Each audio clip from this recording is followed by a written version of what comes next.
Hey, it's Chase from On the Table Gaming. It's been a minute, but I'm glad to be here with you today with a special guest, Fabio Cury. Now, you might know him from his work at CMON Games as a game designer on A Song of Ice and Fire, the miniatures game, A Song of Ice and Fire Tactics, Marvel Zombies, and the God of War board game, or as a developer on Bloodborne, Massive Darkness 2, and several other zombie-side games.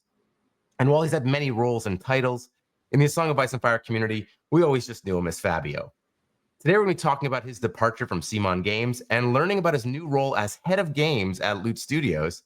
Fabio, thanks so much for coming on the podcast. Hey, Chase. I'm really excited to be here. Well, when I started at CMON, my first ever podcast interview was with you. So I'm really excited that my first ever podcast interview at Loot Studios is also with you. I think that makes a perfect fit. I'm honored, Fabio, and I want to start off by talking a little bit about your time at CMON Games. But before we do that, let's talk about what is Loot Studio and what is your new role there.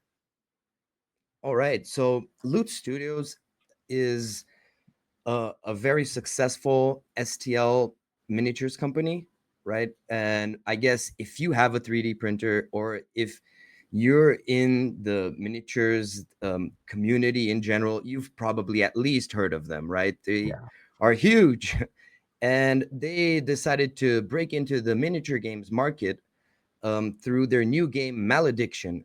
And they invited me as head of games to help coordinate processes and work with the creative pipeline, right? Because there's a lot of process, not just having ideas, right? There's executing ideas. And so they brought me in so I could pitch in with some of my knowledge and expertise of my past 7 years working as a game designer and developer.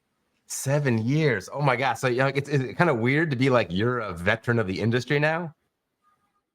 Yeah, and if you get D7 plus my 3 years as like data analyst for Ubisoft, I've been a decade in the gaming industry at this point. So that's fascinating for me for sure. So you're jumping ahead here. I was gonna throw a curveball at you here and ask you about that. So as you mentioned, you initially worked at Ubisoft as a data analyst. Let's go back and talk about some of the history that you've had in gaming. How did you find your way to becoming a games developer at CMON Games? And what was the biggest difference between going from video gaming to board games? Well, with video games, I'd never worked in the creative process, right? I just analyzed sales and so on. But the video game industry as a whole packs a bigger punch, I'd say. They have a lot more budget and presence everywhere, right? If you say Ubisoft, it's not just gamers who know this brand, right? They make a lot of like family games such as Just Dance, right? And things like that really everyone's heard of it. Your grandma knows what like an Assassin's Creed is or something. And well, I started working for CMON because in my free time I used to act as a playtester for them as a volunteer, and specifically for Song of Ice and Fire. And I had bought the Kickstarter at the time. And I remember I was like, hey, I'll try the game that I bought out. Like, because in my mind, I was like, well, the miniatures are beautiful. And if I don't like the game, I'll just use the miniatures somewhere else. And I remember that they were already done with all the Kickstarter content, and they were testing a few more neutral things and Free Folk and Night's Watch, the like early stuff, like the first boxes of Free Folk and Night's Watch, like core boxes, and so I remember I was having a lot of fun, and I was already thinking about the future, like, oh wow, what maybe I'm gonna buy more stuff, and I at the time had left my job at Ubisoft, or they fired me actually. That's fine. And Was it too much time playing other miniature games? I guess. Honestly, I don't think I'm a very analytical person, but I don't think I fit this very like corporate aspect of the company. I was very young as well, so I stayed 3 years there, so I think I did a good job overall, right? It was just timing and personal preferences. And No hard feelings. I left with just friends. And so then I had more free time and I would play test even more. But I was at the time trying to find jobs like teaching English. And I had just signed my English teacher contract at a private English school for kids, when the guys at CMON said like, hey, we need to like unburden the developers that worked on the Kickstarter. They need to go on other board games and other projects. And we want someone to be exclusively dedicated to Song of Ice and Fire alongside Michael, of course. And would you like to come? We really like your feedback and we think we can nurture you and develop you. I was like, okay, great. I went back to the English school, ripped the contract in the same day. And then I started working with CMON. So initially, that was the plan, like a dedicated developer for Song of Ice and Fire. And I think that's how we first met you. It was like episode like 22 or so. You came on. It was right after I recall, like somewhat recently after the Free Folk came out. And it's wild to think, you had just come up the ranks through playtesting here, and now here you are moving on to a position where you're the head of games at a large company. But let's keep it on a Song of Ice and Fire here a little bit here, because obviously we're big fans. Thinking about some of the lessons you learned earlier in your career here, working at CMON, for example, what were some of the biggest challenges you faced in bringing that particular game to life? And I think what I really want to get at is like, what's different about working on games with like big established IPs like Game of Thrones versus like making up your own IP that you might have worked with on Zombicide or Massive Darkness, or now with Malediction at Loot Studios? So I'd like to say that Malediction, I already arrived at a very late stage of the process. So I'm not here to redesign or create anything that is going on the Game Found campaign, right? All of this was practically done when I arrived here. Of course, I came in at the very last moment. I could squeeze in a couple of edits here, but the game is already very cool from what I've played already, and I'm very excited about it. But let's go back to Song of Ice and Fire first. Um, I'd like to say that anything I say about creating the Song of Ice and Fire game, especially in the early stages, um, cannot be said without mentioning the name of the legend, the giant that is Michael Chanel, right? And he really has a very strong game design. Um, how do I say this? A very strong game design work ethic. So he can really see what is in the core of an IP and bring it mechanically into a system. And so I have to say I am from like the Michael Chanel school of game design, Wow. if that we could say that. So I would say the challenges are that people are very passionate about IPs, right? And I think that once again they want to see the fluff represented mechanically, right?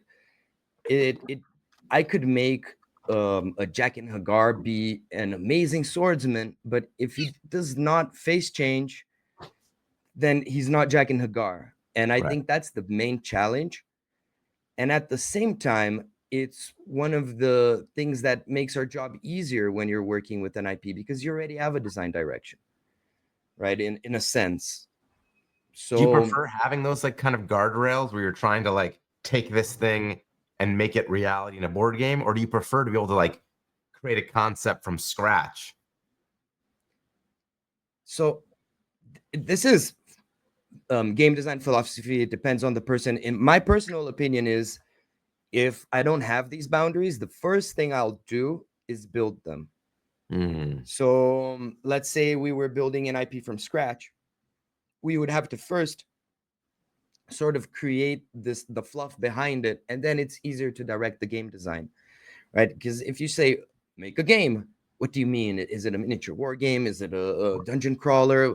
What do you need? But once you say, like for example, Massive Darkness, it's a dungeon crawler game that is in a fantasy setting, and the idea And the sales pitch is that during one adventure, right, one scenario, your character will progress from the first level to the last level, and you can see this progression, and it ramps very fast, right?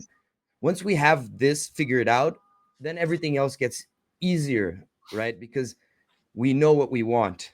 So I'd say that as a game designer, I usually think fluff first, mechanics later, and Hmm. then I can adjust the mechanics, because to me game mechanics are this huge toolbox, and then you just pick the ones you need, right? There are no new game mechanics. There's just re reinterpretations of the same ones.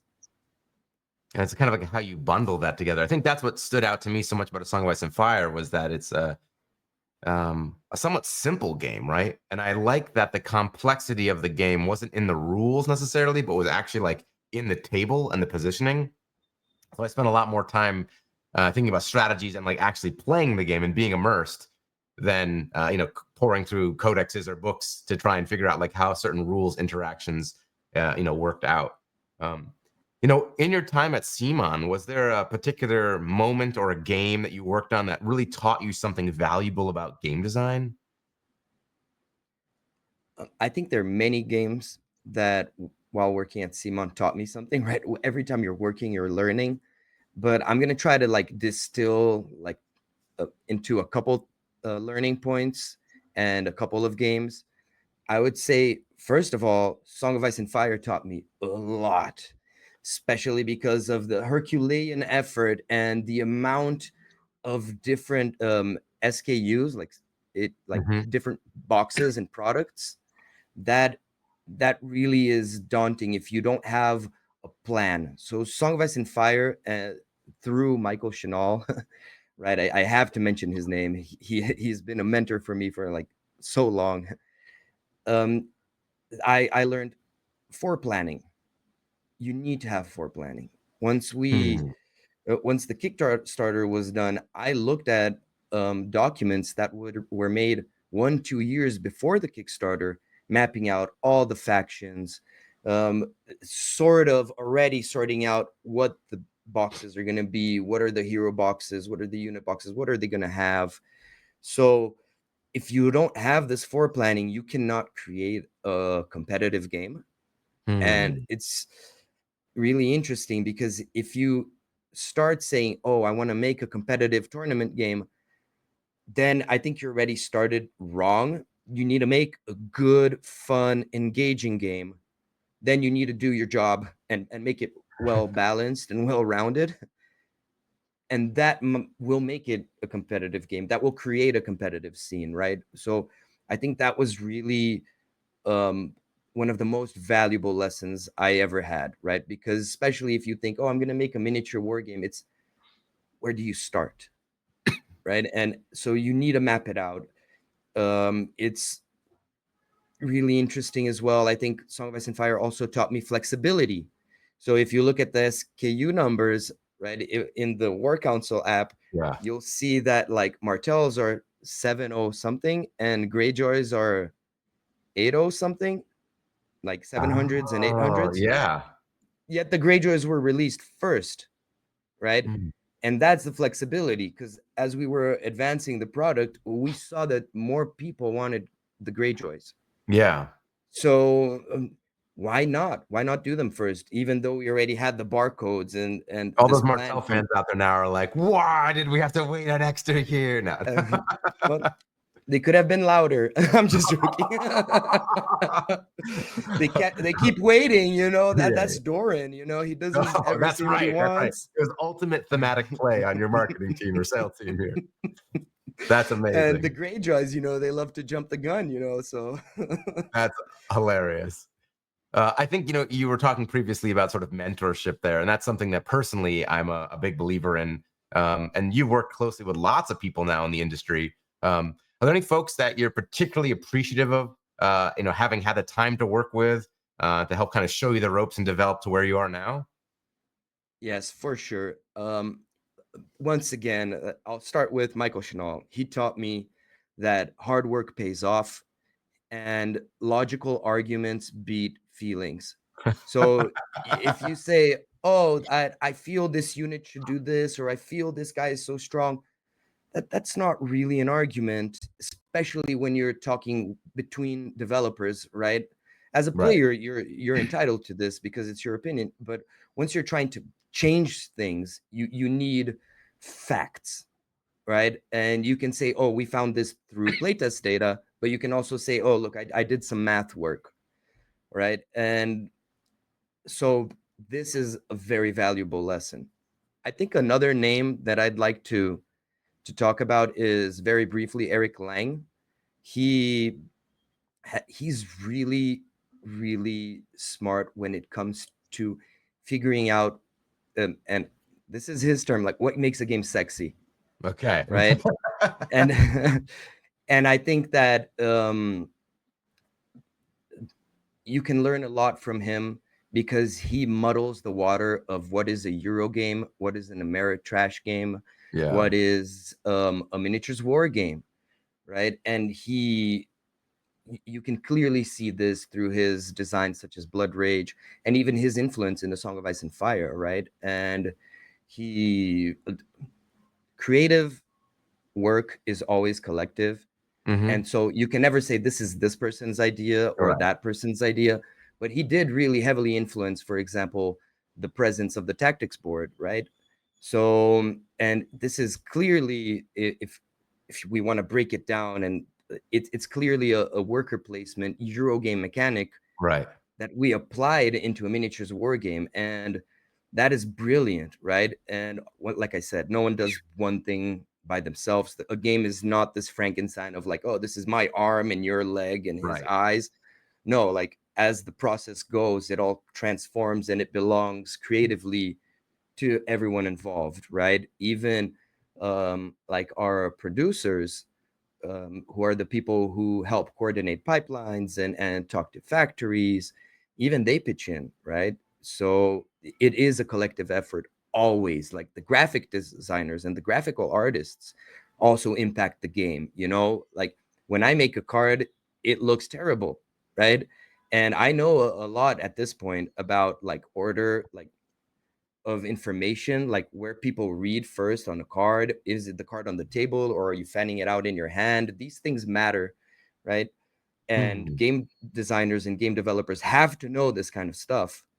But at the same time, sometimes this is not our only specialty, right? We're jack of all trades. So we do show this to graphic designers and they say, no, no, this is going to affect readability. Let's make these changes. And that impacts the game, right? So everyone has a little bit of song, like everyone who contributed to Song of Ice and Fire, like it or not, contributed to the game design and game development of Song of Ice and Fire. Hmm. And then obviously people are credited due to their job description, right? But Right. we also chime in into like how we think the boxes should be bundled, and that's a production thing, that's a factory thing, right? And as game designers, we decide which boxes have attachments in them and which boxes just have the units. And that's a production thing, but we have some say, right?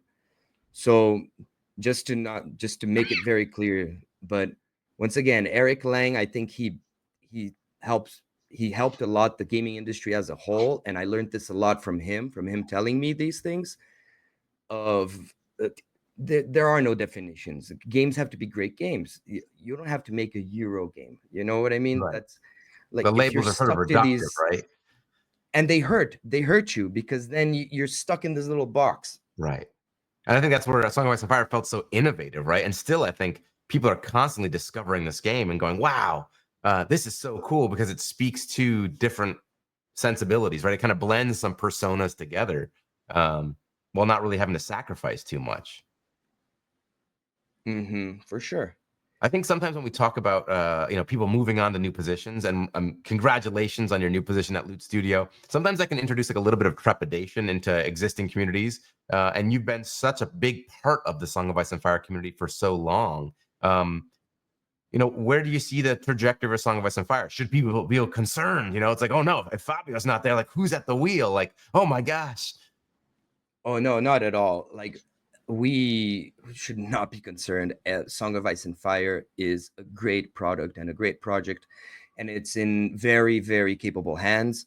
Michael Chenal has been there from day one, right? And he has not left the project. And all the people from the production team, the graphic design team, everyone is still there. I left CMON for a different challenge, a better opportunity for myself and my career. But this does not mean that everyone's jumping ship. Of course not. And I actually left really glad to be going somewhere else, but at the same time, very sad to be leaving behind so many friends and a 7-year long legacy, right? So also there was this, I have to say, a friend of mine, right, at this point in life, who was a playtester for us for a couple years. And we told him, hey, you're doing a great job as a playtester. Do you want to become a developer for A Song of Ice and Fire? And he's been working as a developer for A Song of Ice and Fire for short of 2 years now. And his name is Wow. Felipe Galeno. So if you look in the rule book, his name is there under development, right? So everyone is in very, very capable hands. I've taught him everything I know, and he's taught me some and more, That's cool to be like, right? you know, now the apprentice becomes the master and then passes that knowledge back on, and sort of so it goes, the cycle of mentorship there. Yeah, I agree. So once again, there are very, very capable and very, very committed people working on these projects. That's fantastic. Before we jump into Loot Studios and talking about some of the games working on there, then, well, now as A Song of Ice and Fire fan, right now that you've kind of crossed over this other side here, what's is there anything that you'd hope to see in the future or that you're excited about down the line for that game? So anything I say here is my personal feeling. So it does not mean, regardless of what I know is or is not coming out, these are things I want as a fan, right? Because I am a fan, right? Like I said, I bought the game for on Kickstarter. um, I'd say that I'd be really interested in seeing the crossover from the quote unquote historical characters from Fire and Blood into the main miniatures, not main, right? The Mm, TMG miniatures game yeah. line. I'd And tactics is also, something you took the lead on, right? oh yes, Song of Ice and Fire Tactics. I was the lead designer, so there's a lot of my heart and soul there. I could have not done it by myself. Olivier Zanferescu, which is the other game designer who worked with me, and we worked very closely for before the Game Found campaign. It took us almost 3 years, right? These things take a Wow. long time because there's a lot of foreplanning. So Olivier is an amazing person. He is an amazing game designer and game developer, and he knows what he's doing. Song of Ice and Fire Tactics is in very capable hands as well, and that is something I took the lead on. And we were in the middle of this crossover process, and unfortunately, I had not unfortunately, right? Uh, Fortunately, I found a better position for my personal career Yeah. advancements, right? And so I think another thing I would like to see as a fan, now that we've seen the Bolton mini faction, the Brotherhood Without Banners mini faction, I would love to see more of those. I like this idea that you can actually own everything there is to your faction, and Mm, it doesn't have to cost you a kidney. yeah. Fantastic. Well, let's jump over to Loot Studio then, right? So this is your new digs. Now, as you said, if you've been into 3D printing at all, you've come across Loot Studio. They've got some amazing miniatures. And what people may not know now is that, hey, yeah, they're jumping into games, right? And so we've got Malediction coming up, and you've already said that this is a game in which you're coming into sort of late into the game, right? The Game Found, I think, launches in 2 months or so. So the game's already in pretty firm standing here. Can you tell us a little bit about Malediction, though, and like what kind of game is it? Is this something that might appeal to A Song of Ice and Fire players, and kind of give us a little bit of a tour of that product? Yeah, for sure. Malediction, the Game Found page is already up, but so you could follow it and you get a free gift, right? As all Game Found Mm, campaigns have. So keep an eye, because then when it launches, you'll be the first to know. And it's set for Q1 next year. I'm not really sure the exact date. And well, Malediction, I think, will appeal to a Song of Ice and Fire players because it has the same easy to learn, hard to master appeal that I think most Song of Ice and Fire players like. I think a lot of people got into a Song of Ice and Fire because of the Game of Thrones IP, you're and right. then they stayed because of the gameplay, right?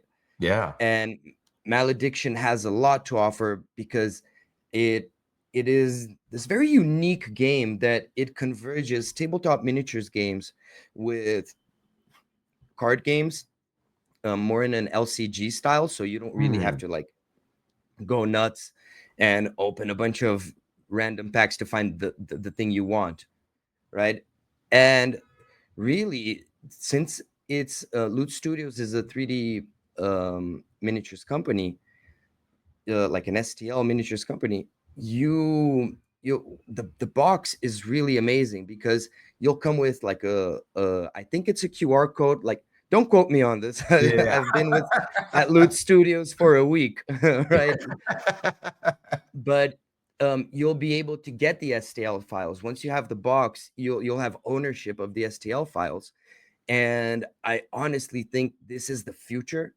So I think that Malediction is not only an amazing game, gameplay wise, and I'll talk a little bit about the gameplay, but I also think it's amazing as a product, Right. for the consumer, and just the way it's going to shake up the industry. In my mind, I really do think that Loot Studios is here to stay, and it's here to cause a ruckus in the market. Nice.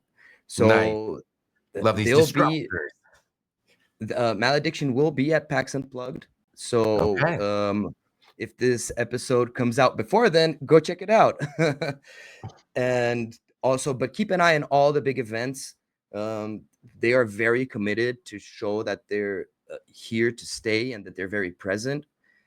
And talking about the gameplay quickly, I'm sorry, Chase, if I'm rambling. No, let's do it. Uh, the game, you build your own deck of 30 cards, Okay. and every player has a seeker, which is their main character, right?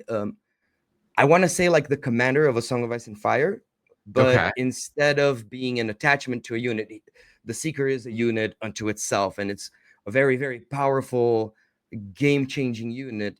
And what the seeker you choose affects your gameplay significantly, because they also come with a legacy card, which is their relic, which Okay. affects your entire team. So they have like passive abilities that can affect your team.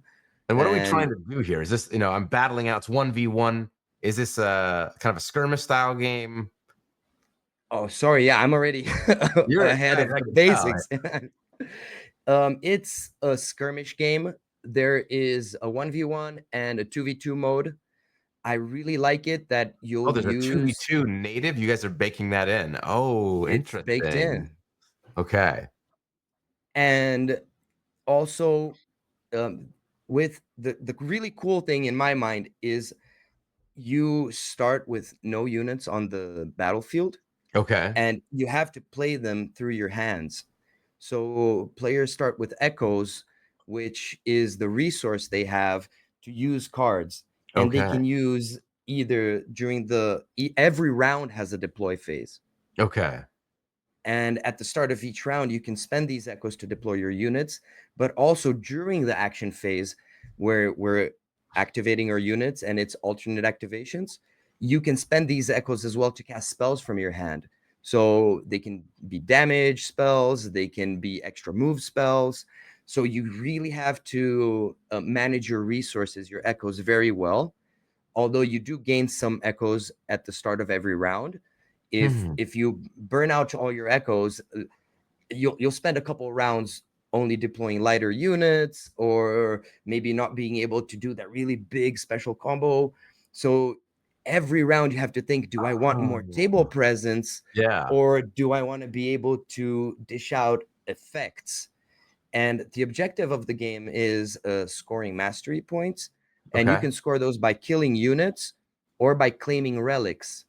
So the whole idea is that in the world of Malediction, people are going into this mystical place in the center of the world where reality manifests through people's will. Okay. And some of these there are many magical artifacts because of this. So every faction is trying to go there and retrieve these artifacts to take back to their homelands so they can have powerful new equipments and For their things that dominance. can for their dominance. So to me, this is an amazing game. It has an amazing story. Um, if I Written by Tracy Hickman. If I Oh, think I'm pronouncing his name correctly, I apologize. they're like a And celebrated author, doing the lore for this game then.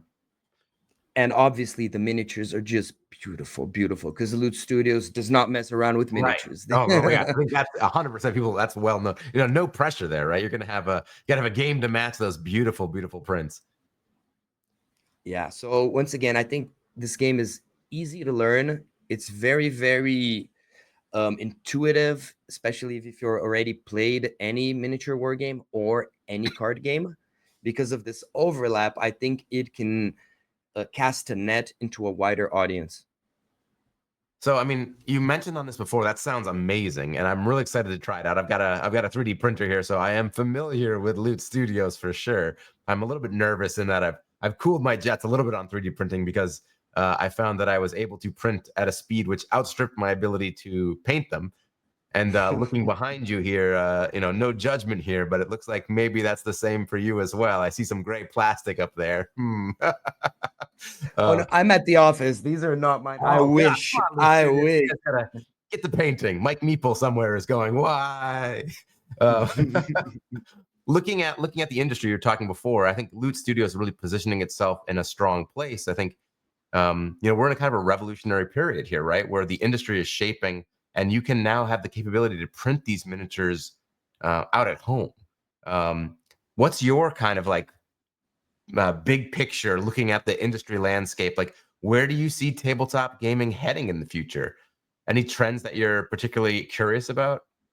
So a trend I've been seeing is that most miniature war games and tabletop games are going to a skirmishy approach with a smaller model count. I think most players appreciate that because then not only is the model more impactful in the game, so you feel a more personal connection to the model, at least that's Mhm. my impression, but also it allows you to jump into more games at a time. If you Hmm. have to paint, and I'm not bashing or anything, I promise, but if you want to paint your Warhammer army and it has like 150 models for you Right. to start playing, that is very daunting for newcomers. Right. And I have a Warhammer army, and I love painting and I love playing. So I still think there is a market for these big rank and file games, but I do feel that this skirmish approach is the best way to go because once again, if you play with an army or a war band, and then you say, you know what, I want to shelf them for a season and play with another faction and then come back to them, you can quickly do this change. Right. And I think that that's the best thing. Also, I think it reduces the play time so you can Yeah. get more matches in a game. And it's not that it's reducing the play time because it's less complex or it's because it's because just of the time constraint of you physically moving Right. models, it increases the game in half an hour or something sometimes, So I really think that skirmish games have have are going to take over in the future. That makes sense. It's also interesting to think about like 3D printing as a venue, right? Where there's a lot of logistics. There's talks about like tariffs, et cetera. And we have things that are made in China that are shipped all around the world. And as that landscape starts to change, an STL company that makes beautiful sculpts that I can then print at home, right? And I can have ownership of and print these files myself. Um, that's a really compelling model, I think, for some people. Now, obviously, there's an obstacle, there's a barrier to entry, right, of having a 3D printer. But even now, actually, locally in our local town, there are actually shops that are setting up that are able to 3D print things for you. And I think when you look at the price model, I think that's really fascinating ground. And it's cool to see a company like Loot Studio be sort of on the cutting edge of that. Yeah, and Loot Studio, they really they told me from the beginning. They said like, look, we're bringing you in because we want to make great quality product. We don't care like how long it's going to take. We don't care about the expenses. We want it done well.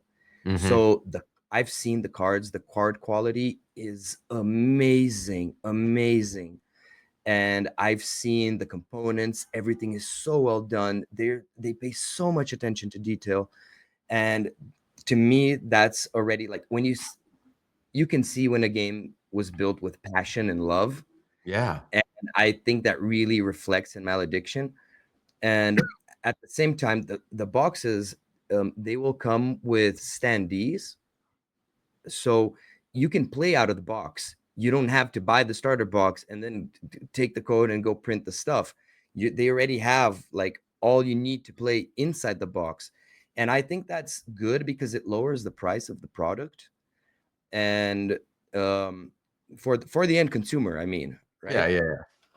And Wow, it man. also, I think that it's also really good because then you don't have to have the miniatures you don't want, Right. right? Sometimes you buy these huge boxes because Right. you need like half of it, right? Yeah. And you don't want the other half. And now you're stuck with this plastic that you have to sell for the cheap. And to me, it always leaves this like sour taste in my mouth when I Right. buy this big box and I only need half or a third of the content for my army. So as gamers themselves, they really took this into consideration, and they're trying to make it really easy to access, and have a very low entry barrier. Hmm. Wow.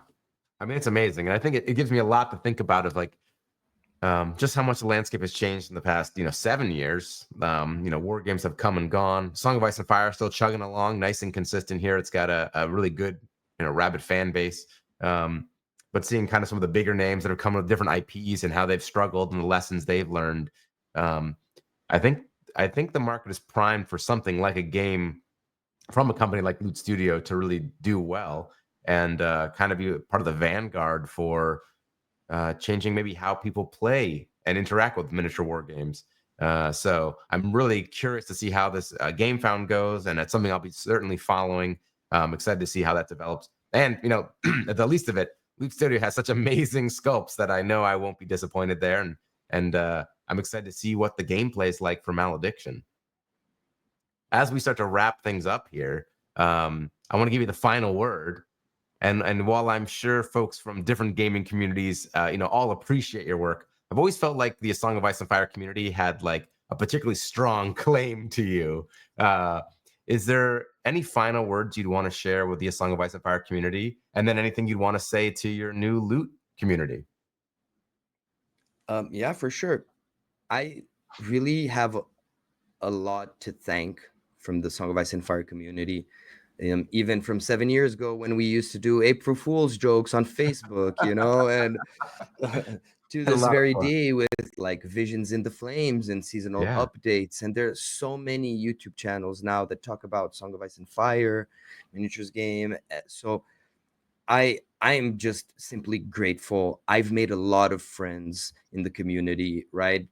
I think that a lot of people really backed me up. They saw me starting and they really gave me their love, and I got so much positive feedback. I've received messages and emails from people saying like, oh, I'd like to thank you because I was in such a rough time in my life, and this game was refreshing and it made me look to the future.